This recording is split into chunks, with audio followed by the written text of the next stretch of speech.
Hey guys, today we're going to talk about one of the most important concepts in chess, that of piece activity. Basically, the whole game of chess boils down to how good your pieces are and how well they work in relation to each other. And obviously, the ultimate goal is to have a better harmony than your opponent. However, I see a lot of mistakes in my students' games.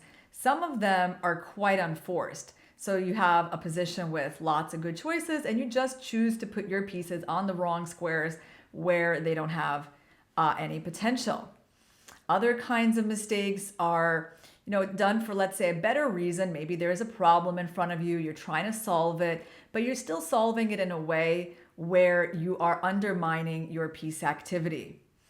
And another very common way to do it is when you're truly facing some difficult choices and you might need to give up material to maintain piece activity. And that is something that newer players to chess very rarely like to do. They prefer to have a more passive position but without losing material. So we're going to just briefly take a look, guys, at all these kinds of mistakes. I mean, it's a really big topic and we're not going to cover it all in one day, but this will give you a little bit of sense of what to look for when you're thinking about your pieces. So we have this example here. It is from a d4 opening, a Nimzo Indian defense. And at this point in the game, white played the move bishop to b2. Now, this is definitely not where the bishop belongs, right? Because bishops are looking for open diagonals. So for example, this one on d3 is perfect. Nice long diagonal, the longer the better for the bishops. And this one is being blocked by two pawns. So under what scenario would this bishop on b2 ever improve? I mean, only if black did something really egregious, like taking this pawn, helping us undouble our pawns, and then yes, then this bishop regains his potential because there will be a realistic plan, for example, to push the d-pawn. But can we really expect our opponents to play such moves that help our pieces so much? No, we can't. And so when you're choosing to put your bishop there, you're basically choosing to relegate him to a very lousy life, right? Just staring into those pawns. Now, what would be better than a move like that? Well, certainly there is a diagonal on which this bishop belongs, and that diagonal is a simple one like this. Now, it does block the other bishop, but of course it also takes the center, and you're threatening to advance that pawn further. So you should be thinking in the direction of moves like that, right? Especially because there's two benefits. You open up one bishop, and you're also taking more space in the center. And I consider this, guys, to be an example of a completely unforced error because there's no pressure on white's position at all. He can do anything. I mean, white can even delay the decision about the bishop for now. White can certainly, castle and leave the move e4 for later. But what you really don't want to do in chess, guys, is to commit your pieces to squares where they have no potential. So I think one way on the step to learning how to take care of your pieces is just getting really well acquainted with what each piece likes.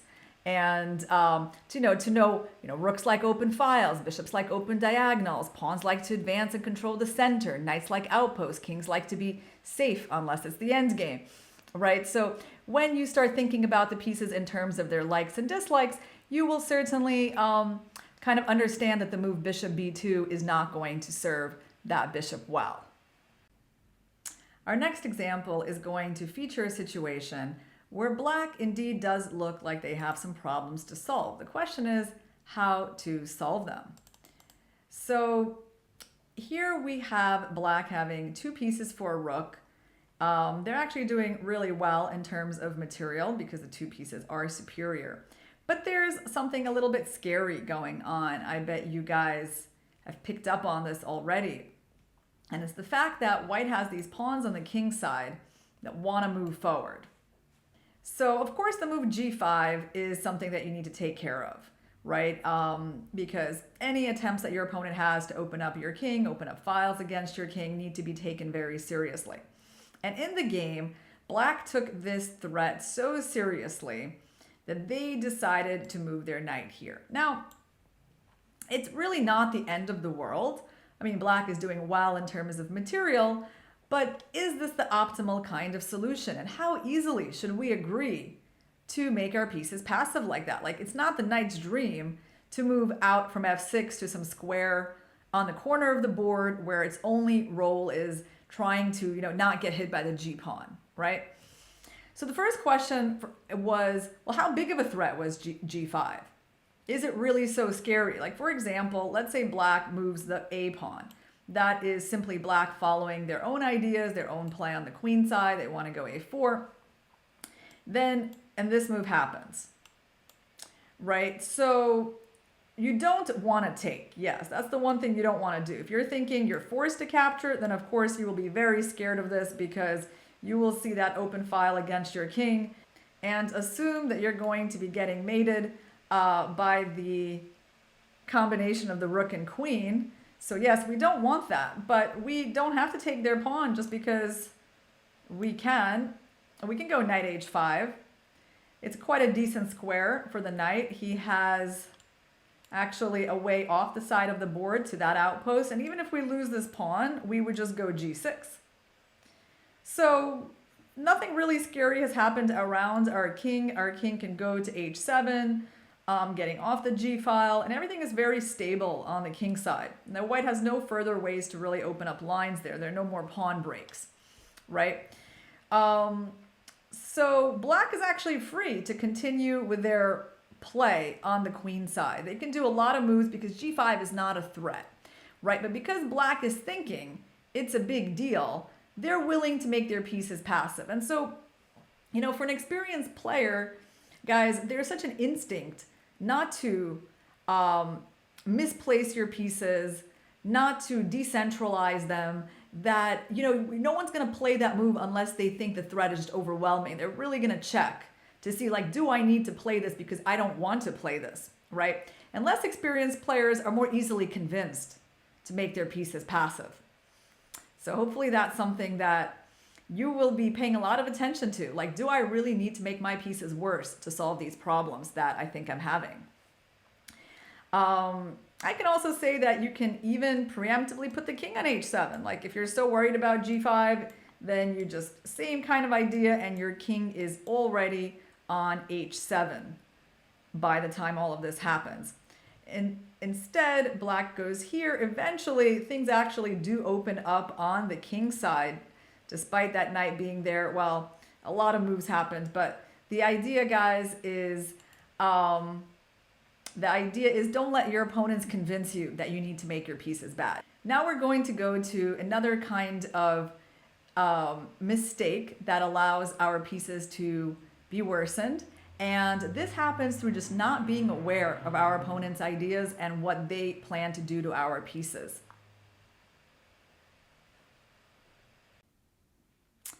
Another way that our piece activity can be harmed is through not being aware enough of our opponent's ideas with regards to our pieces.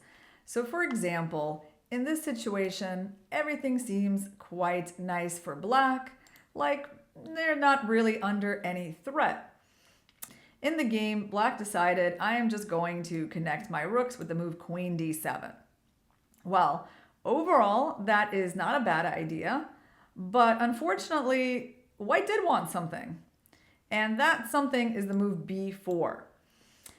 And that is very uncomfortable for our well-placed knight on c5, who now has to decide between going to a rather precarious position on the side of the board where there is a chance it might get trapped with the pawn on b3 eventually. Black actually should have still chosen this move because it's not that easy to trap the knight. I mean, you can't just go ahead and attack him because black does have a tactical kind of way to get him out of here using a couple of tempos. And by that attack on the queen, black is able to save the knight, although knight's position still looks kind of tricky on c3. Of course, it's not an easy decision to put your knight on a4 where he has no retreat backwards and he's always in danger from that pawn. So what black wound up doing is placing the knight on b7. And that is not a small change to the position, guys. We lose chess games because of pieces like that, right? This is so much the opposite of how a knight wants to be. I mean, it has absolutely no squares from b7.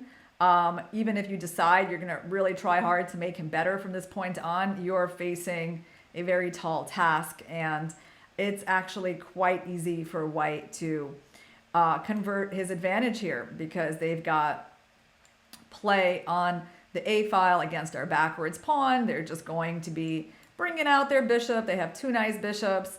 Play on the A file. We have a target. We have a bad knight on B7. So it's really going to be a tough situation for black. So did this have to happen to us? Or could we have fought for the position of the knight? Well, actually, we had a pretty simple way to avoid all these problems, and that was the move A5, right? So if you know what your opponent plans to do to your pieces, and you should be assuming that he wants to harm them in some way, it's actually not very hard to think of this move. Now the move b4 is pretty harmless because you can simply take. And well, I mean, if they continue on this way, you can even consider moves like knight d3 at this point, or just queen d7, maybe even queen b6 here. I mean, there is not really a problem for black. So definitely while you're playing chess, guys, you want to understand that your opponent has some nefarious intentions against your pieces. Don't assume that just because your pieces are feeling good on the squares they're currently on, that it's always going to stay like that. You should really be aware and always be thinking like, can my opponent do something, especially to my good pieces, right? Like if they're really happy on those squares, does my opponent have any ways to get them off of those squares? And thereby you won't be getting such passive pieces as that knight on b7. So this is just a small overview, guys, of what can go wrong for piece activity during the course of a game. We looked at just a couple of mistakes, voluntary misplacements of your pieces, getting carried away by trying to solve some problems and then solving them through making your pieces worse, and also not noticing how your opponent can fight against your pieces. And avoiding all these things is quite important in terms of maintaining your piece activity. So I hope you guys will take away from this video the fact that you really got to take care of your pieces. Make every decision with a view to what is going on to my pieces. Are they getting better or worse? And understand that the proper instinct to develop in chess is a desire to keep your pieces active, and that no matter what problem you are trying to solve on the board, you will solve it by keeping your pieces good.